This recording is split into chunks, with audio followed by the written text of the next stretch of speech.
అందమైన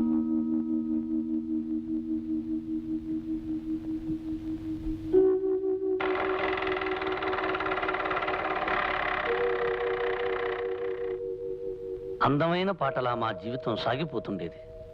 హఠాత్తుగా అందులో ఓ అపశృతి. ఒకరోజు రాత్రి నేను ఇంటికి వచ్చేటప్పటికి ఆమెకు దగ్గరగా మరో మగవాడి నీటిని చూశాను. నేను ఇంట్లో లేనప్పుడు వేళకాని వేళల్లో ఒక కుర్రాడు వస్తున్నట్టుగా నాకు చాలామంది చెప్పారు. రేవతి గురించి నాకు పూర్తిగా తెలిసిన మెల్లమెల్లగా నాలో ఏదో తెలియని అనుమానం తలెత్తింది.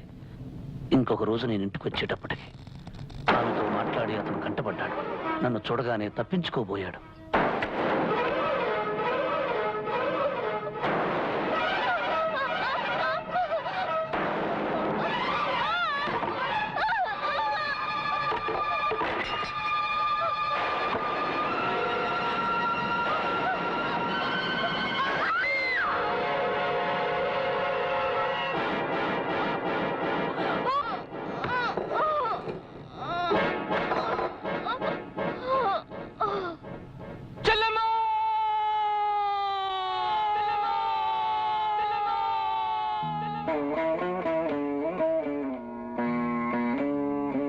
ఆ విధంగా నా దేవతను నేను పోగొట్టుకున్నాను.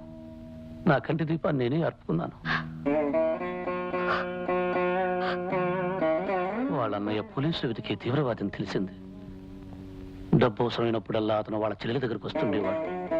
అతని రాకపోకల్ని నేను ఒప్పుకోననే అనుమానంతో రేవతి ఆ నిజం నాకు చెప్పలేదు. పవిత్రమైన ఆమెను, ఆమె ప్రేమను తప్పుగా అర్థం చేసుకుని అనుమానించినందుకు నాకు ఏ శిక్ష పడ్డా తప్పులేదనుకున్నాను. అందుకే కోర్టులో నేనేమీ చెప్పలేదు. నాకు ఉరి శిక్ష పడ్డం న్యాయమే అనుకున్నాను. శిక్ష కోసం జైల్లో ఎదురు చూస్తున్నప్పుడు నా స్నేహితుడు నా దగ్గరకు వచ్చాడు. విష్ణు, నువ్వు చెప్పినట్టే నీ బైక్ అమ్మేసి నీ బాబుని ఆర్ఫనేజ్ లో చేర్పించాను. అన్నీ కొనిచ్చాను. నాలాంటి వాడి కడుపును పుట్టడం ఆ పసిబిడ్డ దురదృష్టంరా. ఇప్పుడు నేను వచ్చింది నీకు ముఖ్యమైన విషయం చెప్పడానికి. ఆ ఆర్ఫనేజ్ కి విదేశాల నుంచి ఓ డాక్టర్ గారు వచ్చారు. మగవాడేని నీ కొడుకుని పరీక్షించి ఆపరేషన్ చేస్తే తప్పకుండా మాట వస్తుందని నమ్మకంగా చెప్పారు. కానీ ఏమిటో చెప్పరా? ఆ ఆపరేషన్ కి 15,000 ఖర్చు అవుతుంది. ఈ పరిస్థితుల్లో 15,000 ఖర్చు అంటే ఈ లోకంలో మగవాడైన నా బిడ్డకి మాట రేపించగలిగితే పై లోకంలో ఉన్న నా రేవతి నన్ను క్షమిస్తుంది. నేను ఉరికమ్మో ఎక్కేలోగా బాబు ఆపరేషన్కి కావలసిన డబ్బు సంపాదిస్తాను. ఎవరూ లేని నా బిడ్డ మాటలు రాని మోగవాడిగా బ్రతుకూడదనుకున్నాను.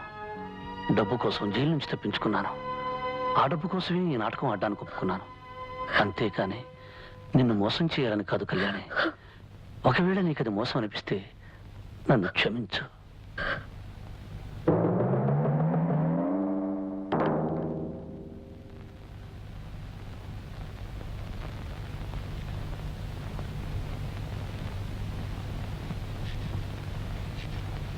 అమ్మా కళ్యాణి, ఎక్కడా శ్రీ శ్రీ శ్రీ శ్రీ అల్లుడు గారు కనిపించడే? ఓహో, ఉరి తీయించుకోవడానికి రెడీ అవుతున్నాడు అన్నమాట. కళ్యాణి, అన్ని విషయాలు తెలిసిపోయాయి. చెట్ల చోటున పుట్ల చోటున నిలబడి చరిత్రలన్నీ వినేశాం.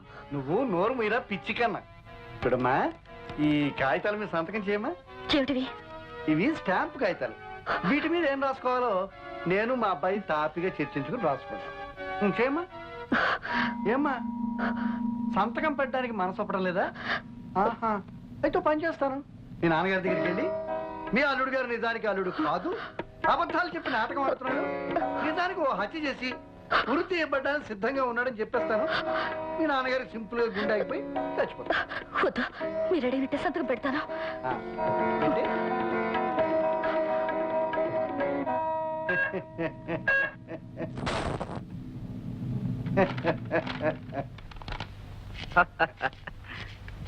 ఏరా పొట్టి గట్టి లాయరు, ఆ రోజు నాకు బుర్రుంటే బుర్రలో బుద్ధుంటే అని ఛాలెంజ్ చేసావు కదా. అదే బుర్రతో అదే బుద్ధితో ఖాళీ నోట్ల మీద అమ్మాయి చేత సంతకాలు చేయించాను. ఈ ఆస్తిని నా గుప్పెట్లో పెట్టుకున్నాను. ఇప్పుడే ఉంటావు.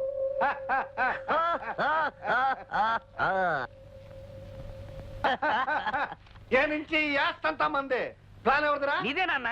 ఈ ప్లాన్ సక్సెస్ అయితే ఏం జరుగుతుందన్నాను? నీ నెత్తికి కిరీటం అన్నావు, నా కాలికి కడియమన్నావు, నీ మెడకి పులిగోరు పథకమన్నావు, నా వలకి బంగారు సిగ్గుబిళ్ళు అన్నావు, నీ చేతికి ఆస్తి హక్కు అన్నావు, నా చేతికి చెక్కు బుక్ అన్నావు.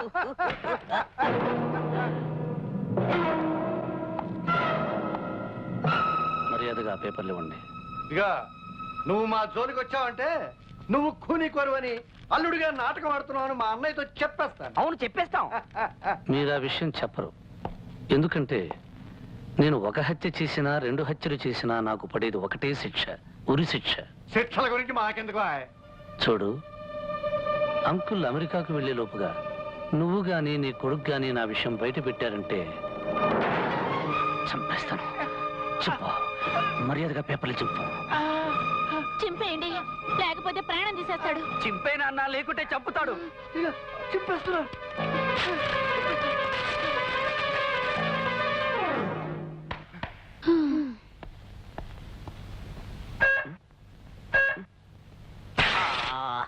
ఏమిటి నాన్న ప్లాన్ అంతా చింపేశావు? చింపడం కాదురా, ముందు నేను చంపేస్తాను. ఎప్పుడు మాట్లాడినా లైఫ్ అండ్ డెత్ సమస్య అంటుండేవాడివి. కానీ లైఫ్ కి డెత్ కి మధ్య జవాబు లేని ప్రశ్నలాగా నువ్వు నిలబడి ఉన్నావని, నీ జీవితంలో ఇంత భయంకరమైన సత్యం దాగి ఉందని మాతో ఎప్పుడు ఎందుకు చెప్పలేదు విష్ణు? నేను కిరాయి మనిషిగా ఇక్కడికి వచ్చాను. నాకు డబ్బు అవసరం. మీకు నాతోనే కానీ నా గతంతో అవసరం ఉండదనుకున్నాను. అందుకే నేను ఎప్పుడు ఏ విషయమూ మీకు చెప్పలేదు. కానీ ఇప్పుడు అవసరాన్ని మించిన అతీతమైన బంధం మన మధ్య ఏర్పడింది విష్ణు. కళ్యాణి నీతో అందమైన జీవితం ఊహించుకుంది, నువ్వే లోకం అనుకుంది. నువ్వెంత ప్రమాదమైన పరిస్థితిలో ఉన్నావని కళ్యాణికి ముందే తెలిస్తే బాగుండేదేమో. కళ్యాణికి నా మీద లేనిపోని ఆశలు కల్పించాలని నేను ఎప్పుడూ అనుకోలేదు. కొత్త కొత్త కళ్ళు రేకెత్తించాలని ఎప్పుడూ ప్రయత్నించలేదు.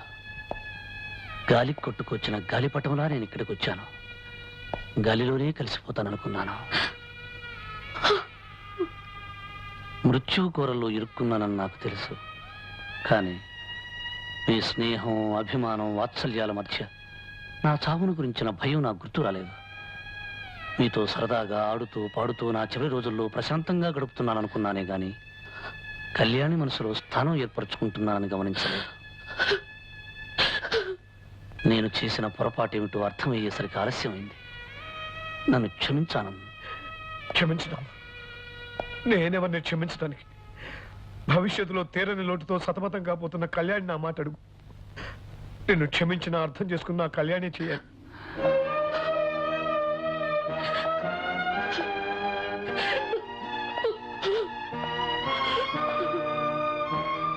కళ్యాణి, నేను నిజం దాచి నీకు మనశ్శాంతి లేకుండా చేస్తాననుకోలేదు.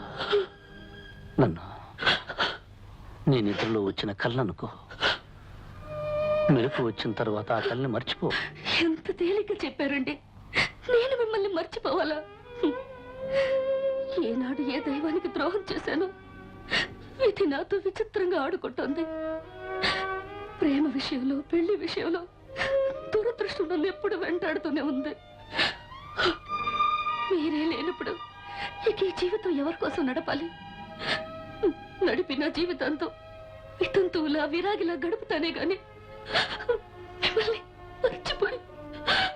మిమ్మల్ని మర్చిపోయి బతికే కఠినమైన మనసు నాకు లేదండి. అంత మాట వద్దు కళ్యాణ్. మీరు నా గురించి కాదు, మీ డాడీని గురించి బాధపడండి. ఈ 4 రోజులు ఆయన్ని పసిబిడ్డ కన్నా జాగ్రత్తగా చూసుకోవాలి. భవిష్యత్తులో ఆయనకు ఏ నిజం తెలియకూడదు. మీకైనా నాకైనా ఆయన ఆరోగ్యమే ముఖ్యం.